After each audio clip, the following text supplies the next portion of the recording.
मधुकैटभ विध्वंसी विधात्री वरदे नमः।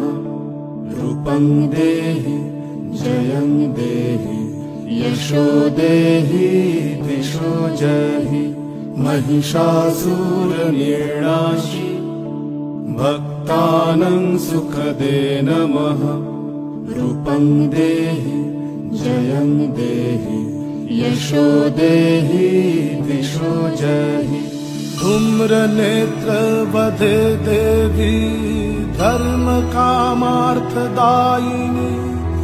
रूपं देहि जयं देहि यशो देहि दिशो जहि। रक्तबीज वधे देवी चण्डमुण्ड विनाशिनी। रूपं देहि जयं देहि यशो देहि दिशो जहि।